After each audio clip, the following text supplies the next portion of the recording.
Hello, dear students. बेटा we will study now chapter 10 circle की very important of theorem 10.7।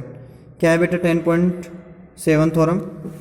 10.7 theorem है बेटा, the chord equidistant from the centre of a circle are equal in length. हमें questions में statement theorem का दिया हुआ है कि द कॉर्ड इक्विडिस्टिंक्ट, यदि किसी कोई टू कॉर्डिड हैं जो इस सेंटर से इक्विडिस्टिंक्ट पे हैं ऑफ ए सर्कल, एक सर्कल के लिए उनकी हमें ये दिखाना है कि उन कॉर्ड की जो लेंथ है वो आपस में इक्वल होती है। तो बेटा ड्रॉ द सर्कल, एक सर्कल ड्रॉ किया, ए बी और सी डी कोई टू कॉर्डिड है, ये ओ जे सर्कल का सेंटर है, इस सेंटर से ये जो इनकी डिस्टेंसेज है परपेंडिकुलरली ये आपस में लेंथ क्या है, इक्वल है, अर्थात सेंटर से इक्विडिस्टिंक्ट पे है। ओ एल ओ एम के आपस में क्या है, इक्वल है। तो हमें गिवन क्या है, a circle with the centre of O, chord A B and C D are equidistant from centre of O. वो सेंटर से ए बी सी डी कोड जो है इक्विडिस्टिंक्ट है। दिस यहाँ पे जो इनकी दूरी है that is O L O M के क्या है, इक्वल है। हमें प्रूव क्या करना है बेटा, A B equal to C D के हमें प्रूव करके दिखाना है।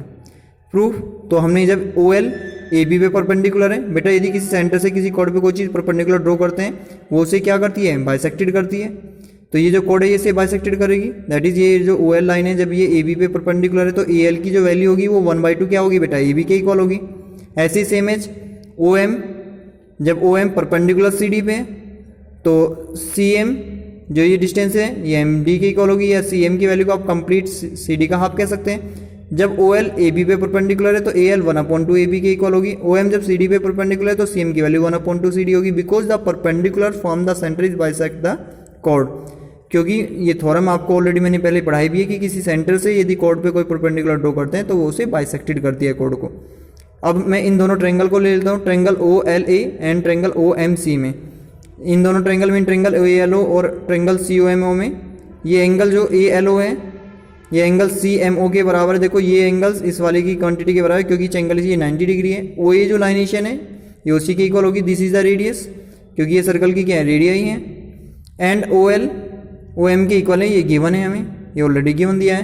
तो आर ये आपका 90 डिग्री का एंगल है, ये इसके सामने की 90 डिग्री के सामने की साइड जो हाइपोटेनियस है वो इक्वल है, तो इसलिए बाई आर एच एस से triangle A L O triangle C M O के क्या हुआ बेटा, कॉन्ग्रुएंट।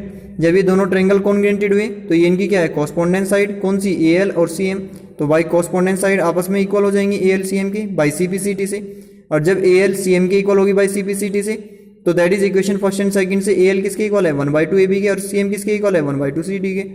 तो ए एल के प्लेस पे तो हमने 1/2 ए बी लिख दिया, सी एम के प्लेस पे 1/2 सी डी लिख दिया। जब दोनों को कंपेरिजन करा 1/2 से 1/2 कैंसिल हो गया तो ए बी किसके इक्वल आ गया बेटा, सी डी के। और हमें यही तो प्रूव करना है कि जो कोऑर्डिनेट लेंथ आपस में इक्वल होती है। तो कंप्लीटेड थ्योरम इज प्रूव्ड।